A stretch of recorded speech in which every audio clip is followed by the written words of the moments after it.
Welcome to The Journey. My name is Kevin Polky, and I am the host of The Journey.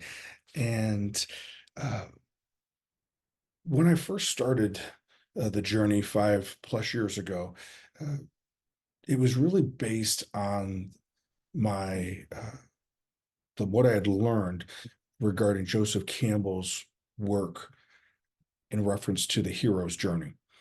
And the idea behind that is I wanted to invite individuals to come onto the show and have them share about different setbacks that they had in their life or obstacles they had in their life. And then, as a result of those setbacks or obstacles, what did they learn about themselves that they wouldn't have learned if those obstacles weren't there? And that is what is one element of what Campbell uh, is one of the main themes or teaching points in Campbell's work of the hero's journey. He talks about the idea that all great stories, movies, musicals, plays, oral tradition stories all follow this same type of sequence.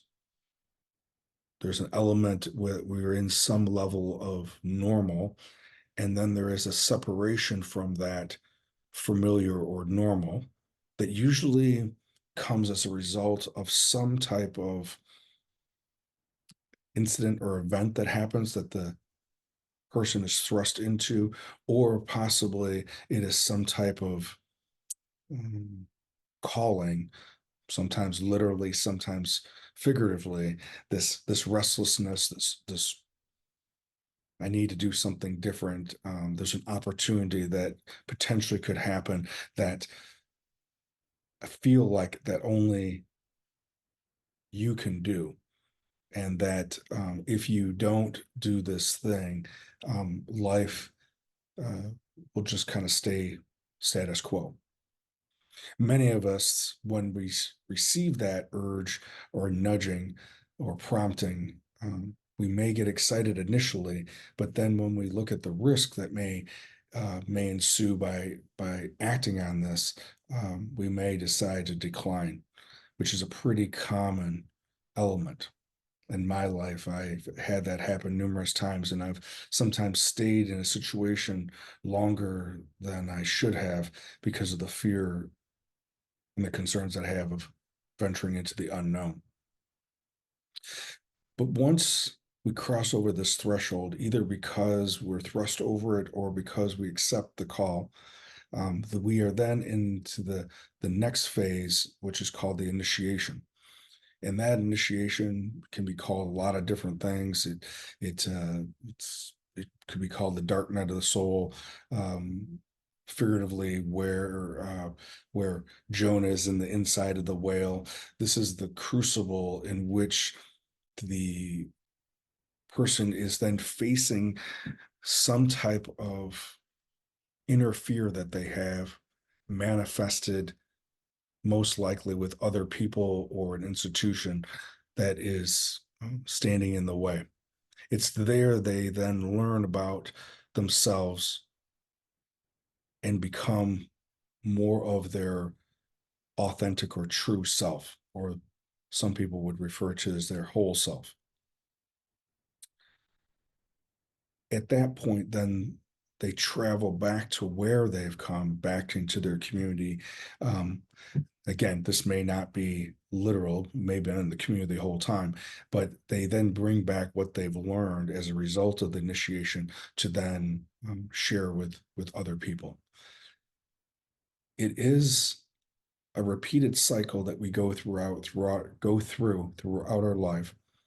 It is a cycle of events that is about us to address the things that we haven't been addressing to become our authentic or true self, but it is ultimately to serve other people and to give back. So I first was introduced to Campbell's work and the hero's journey in the early 90s and became very intrigued about this idea. It took me literally decades of attempting to get my head wrapped around until just probably in the last 5 to 7, 8 years that I really start feeling like I had a better understanding or grasp around it and can see it unfolding more clearly in my life as well as others that I talk to. Recently, I was going through my morning ritual, and as I've shared before, during that morning ritual, I have a time period where I am reflecting, and I have a daily reflections called "Jesus Calling" by Sarah Young. And this particular day, um, I came across her passage, and I'm going to read it to you, and then we'll spend a couple minutes just kind of going a little bit deeper into it. When you are plagued by a persistent problem, one that goes on and on, view it as a rich opportunity. An ongoing problem is like a tutor who's always by your side. The learning possibilities are limited only by your willingness to be teachable. So, in other words, what I have to learn as a result of this persistent problem not going away can be rich and an opportunity for me to learn and grow and develop. And it'll only be limited based upon my open mindedness and my willingness to be a student and having this problem or the circumstances around this problem be the teacher. In faith, thank me for, in faith, thank me for your problem. Ask me, referring to God, to open your eyes and your heart to all that I am accomplishing through this difficulty. Once you've become grateful for a problem, it loses its power to drag you down. On the contrary, your thankful attitude will lift you up into heavenly places with me. From this perspective, your difficulty can be seen as a slight, temporary distress that is producing for you a transcendent glory never to cease. So, when I think of what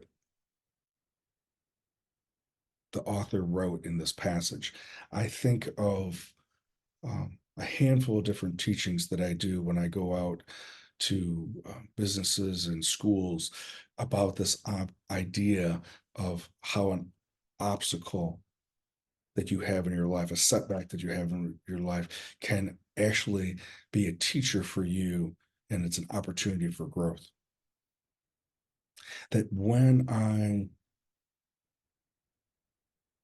can ground myself, when I can slow down the noise in my thinking, that I can be able to see, because of being grounded, because of having a mindset of the possibility that this persistent problem that isn't easily going away must have some value. And that value in my life right now can be my teacher for my next step of growth. Of course, like all of us, I would rather it be an easier lesson to learn that comes without blood, sweat, or tears. Um, but in my life, and I think maybe others, that those big opportunities for growth always accompanied some type of hardship or some type of risk or some aspect of blood, sweat, and tears, or it probably wouldn't be considered growth. That being able to have a mindset of gratitude that I'm not alone in this journey, that God, as I understand him, is with me, that when I open myself up to inviting God into the dilemma, I have a greater possibility of seeing it from a broader perspective and being able to see possibly the whole picture, possibly being able to see it at the end point. One of the things talk about with my staff or talk about with a client that I may be working with is that what the odds are very strong that in 6 months from now, it'll be it'll be summertime. In this particular obstacle, this particular dilemma, will most likely there'll be more information than we have right now.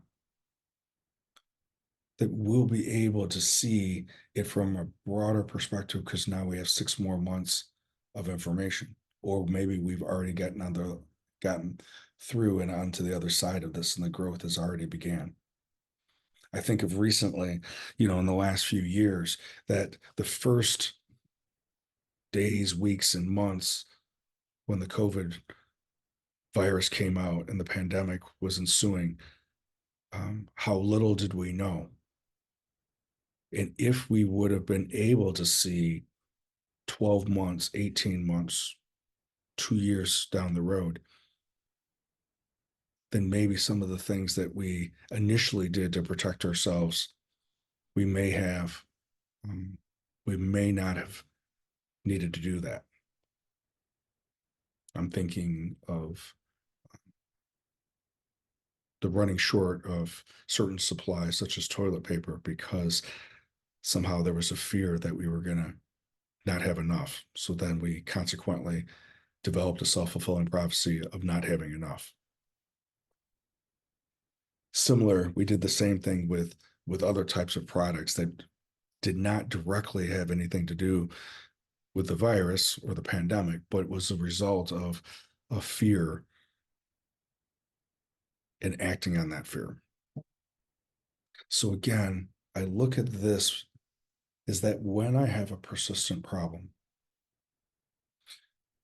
keeping in the back of my mind that if it's persistent, then maybe it has something to teach me, to ground myself and slow down, to invite God into it so that I can see the bigger picture and prepare myself for a lesson to learn from versus trying to avoid or minimize it or make it go away.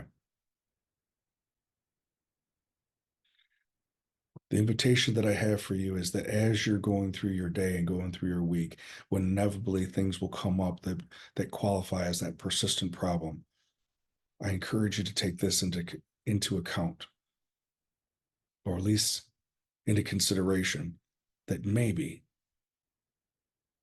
this annoying, persistent problem, instead of it just wanting to go away and we want to get back to normal, maybe it's trying to teach us something that we wouldn't be able to grow from if it wasn't there. As always, I appreciate you being here and listening.